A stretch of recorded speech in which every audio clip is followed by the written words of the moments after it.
How many survival games have you played? Probably a lot. They're essentially a staple to anyone who regularly plays video games, and I recently came across Palworld, the new talk of the town recently. I don't even know how that game works, by the way. I looked at it for the first time, I was just like, yeah, I don't know about this one. It looks like an amalgamation of 5 different early access games.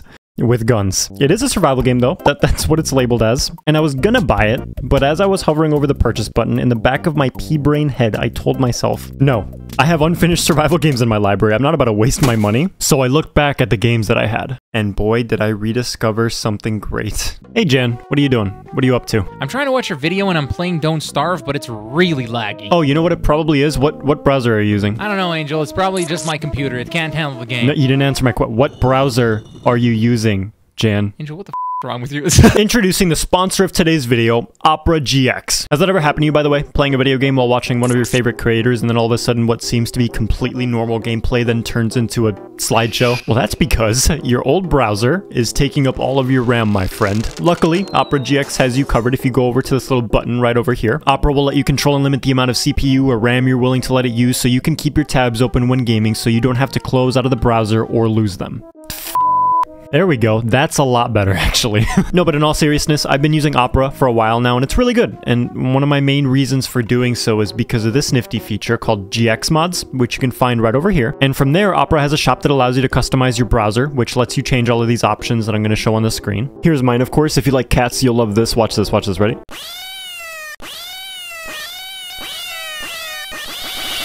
Here's a cozy one. This one I like a lot. It's very satisfying.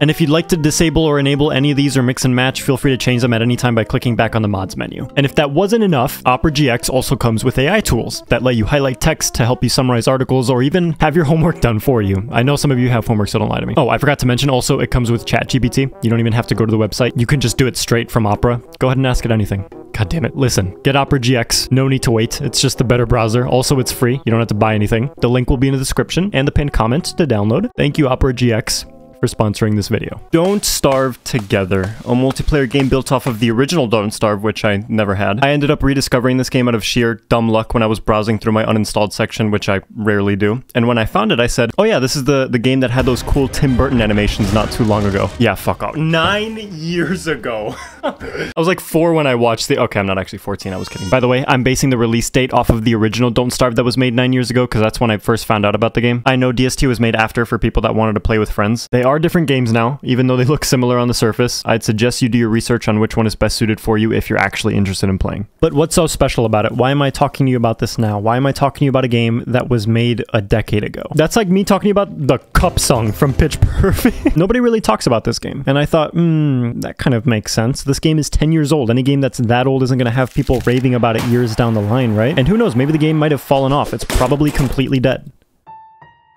Well, the graph will show that I am very wrong, and there's a good reason for that. It's a really good game. It is very, very special. Not that I knew at the time, but let me take you on this blind journey of mine, because by the end of it, it's actually now my all-time favorite survival game, and I'm going to show you why. I figured why not? You know, I was getting tired of Minecraft anyways. And let me tell you, I wish I played it sooner because I had no clue how to do anything, or pick things up, or know anything. Those 2.5 hours did fucking nothing. And it turns out my friends were also on the same boat. I guess I'm just gonna be Wilson. I'm the spider guy. And the only reason I picked him is because it says that I'm friendly to spiders. Hello, Roland. You like how I look? I don't know, honestly. I don't know how to feel about Fuck you. So I guess we just walk around, right? Holy shit, there's gold here, bro. Fucking like pieces of gold on here. Okay. Right off the bat, neither of us had a clue in the world on what to do. We had a combination of around 4 hours, and Roland's half was probably spent trying to start a world given his PC. This game feels like it just throws you off of a cliff with a parachute, except you don't know how to use a parachute. When you start, there's no guide, there's no tutorial. This game doesn't want to tell you anything, and even in portions where they have to, it still feels like they're giving you a big middle finger. Suffers from the curse of the werebeaver. What does that mean? The only advice that's given to you is in the title. Wow. Thank you.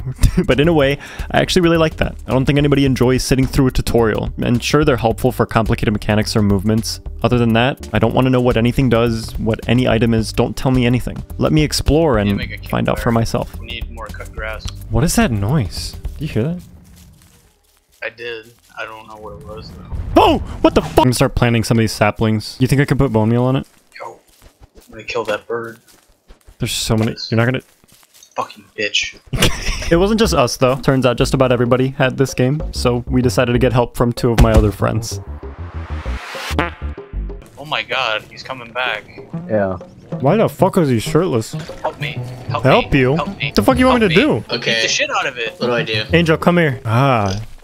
Home It's so sweet home. It wasn't long before everyone in the group got the hang of the basic principles of the game. You pick up resources that you can grab using your hands to craft tools to gather more resources, all while keeping your hunger, sanity, and your health above a reasonable amount. You start to diminish in any of these, and your character won't be very happy. Wait, something's happening to me. Wait, what the fuck? Oh shit. I am hallucinating. Hunger and health basically go hand in hand. We all learned the basic principles just as fast as we realized that this game isn't very forgiving or have any sympathy for you, especially when you're hungry. Kill the bird. I'm gonna take its fetus. What the fuck? Oh, fuck. Ah! I'm dead. I'm gonna take his egg and I'm gonna run away. I can't. I'm like 1 No, he's HP. probably gonna go for you if you do that. Just let me deal with him. Please. I'm on it. I'm trying. I'm gonna die. No! What the fuck? I want you guys to imagine for a second. A guy, right? And this guy is on his way to work because it's his responsibility. He has to do it. And every day, without fail, on his way to work, he gets robbed, ran over, robbed again. And then when he's finally in his office building, he falls down the stairs and breaks both of his legs. That happens every day, somehow. This is what this game feels like a non-stop barrage of bad. What the fuck? Like, right Terrence, now, why are you I'm so going to skinny? die. Oh my god. I think he needs to eat. Okay, does anyone not fucking hear that? What is that noise? I do hear that. I don't know what it is though. Oh my god, I hear it. Help! Are you fucking kidding me? Angel! What the fuck? Angel! Okay, hold on. I need to figure out how they fight. Please! Roland just Come on. fucking died. One's dead. Come on. Kill the other one. Did we even? Oh my god, Oh my Terrence. god, Terrence. Wait, this Yeah. is Monster Me. Can we? And just when you thought everything was fine, night falls. And I think it was this moment right here where I realized, this game's pretty hard. I don't like that. There's a hand crawling at me. I'm back. I just can't find There's an hands, altar. bro. There's hands. Oh shit. I'm dying. Fellas, I cannot find the fucking fire. I died. We just all There were like dead. 2 hands. Yeah, I'm not gonna lie. I way underestimated this game in difficulty. Let's look at a game like Terraria for a second, bear with me. In Terraria, you have essentially the same concept at the bare bone level. You collect resources and make stuff and kill things and survive. Minecraft is the same way. You collect resources to make stuff, kill things, and survive. Don't Starve is the exact same thing. But when you play these other games, you're not thinking, oh yeah, I have to eat food or I might die, or I have to take shelter quick before I get eaten by a slime. You are thinking about those things for maybe the first couple of in-game days. And then your mind shifts. Now you're thinking about, well, let's see what kind of weapon we can craft with these items. That looks fucking sick. Now you're wanting to build the biggest tower imaginable and create an inhuman animal farm for you to watch in glee. Now you're thinking about expanding your base and making it look as nice as possible with the vanity items you collected, or deciding to venture out into unknown territory to find a pretty place to call a second home. These games aren't really as focused on survival as they are focused with other things. Don't Starve is the textbook definition. Not that I think the other games are bad. They each excel in their own way, and that's what creates their identity. It's part of the reason why they're so popular. I would never change that. But there's not really that much danger at a certain point. You have to actively chase it to feel like you're in trouble. Otherwise, you can stay home. Alternatively, let's play Don't Starve, shall we? Now you're on a time crunch before you fucking die. So you collect resources to build a fireplace, but then you get attacked by bees, but now you're starving because you ran too much. Okay, that's fine. Let's kill a pig to get its meat. So you try and attack it and it beats the ever-living shit out of you. Perfect, now you're in the brink of death and starving, so you have to force yourself to eat meat that you don't have time to cook. And now it's really bad because it's close to being dark, so you quickly set up a campfire that you were supposed to have already made. Oh, look at that, look! Now your sanity is low because it's dark and you ate bad food. Remember when you did that not too long ago? So you go out and try to pick some flowers to mitigate your sanity loss, but then the wolves come, and now you aren't prepared because you forgot that that would happen, so you barely kill them, and now you don't know what to do anymore. You don't even know what the fuck the point of the game was in the beginning, so you ask what the hell the point of it all was. Were you just here to suffer? Yes. Yes, you are. That was the whole point. You know what? You should just kill. What the fuck? I'm dead. I'm gonna die. It's killing me. Please. Oh no. This game is a never-ending cluster of panic and anxiety. You are never safe because the gameplay comes to you rather than having to search for it. You're on the clock constantly. The days are getting shorter.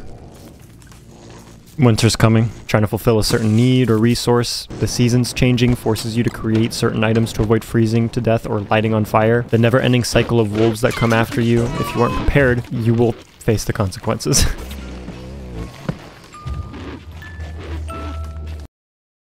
I mentioned in the beginning of the video that this game is special.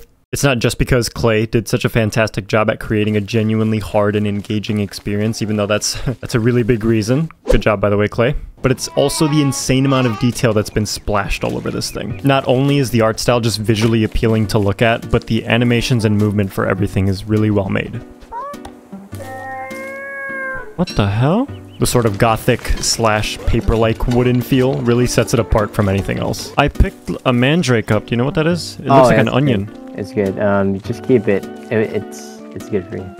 It's the art style backed with the animation kind of gives it a comedic vibe on top of the dreary feel that this game gives off that's only amplified at times from the music. And you haven't really heard it because I implemented music from other places, but the music is really fitting. From the moment you pick up the axe, the autumn music begins, which puts you straight to work spending the majority of the day looking for flint. Then shortly followed by a grim and laid-back snippet that plays while the pigs go back home, while the bees return to their nest, the catcoons try and murder you, and then the spiders come out. If you survive through the night, you're greeted with the most satisfying track to ever play. Just pure and utter relief.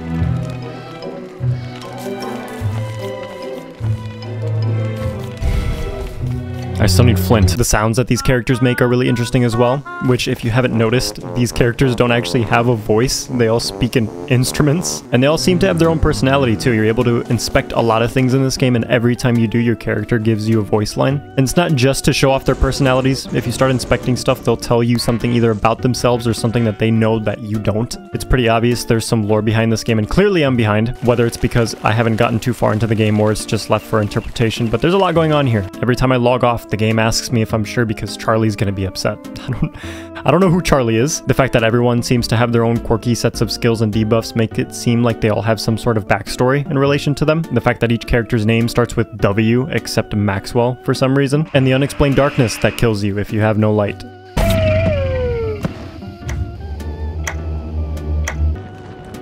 This game wraps up together really nicely. Really glad I revisited and gave it another shot. Otherwise, it might have just been stuck in my library and I'd be playing like Fortnite or something, I don't know. But yeah, game's super hard, super unique. This is where our first playthrough ended. We couldn't even make it to spring because we suck. But if you want to see us play, you should follow my Twitch. I'll be streaming very, very soon. Also, join my Discord. That's essentially where I live if you want to reach me. What is that noise? Wolves, wolves, those are wolves. Wait, there's something else. There's something else happening. Something that I don't like. Oh. Ape, no like. Ape scared. What is that? What? I can't. Someone Terrence. Yeah. Terrence, kill him. We're fucked. We're fucked. I'm gonna eat this mandrake. Wait, what? Ah! Angel, we need to group up. We need to group up. We can fight him together. Group up? Group up? We just need to kill the hound. Dead. No. Come Go here. fight him. Piece of shit.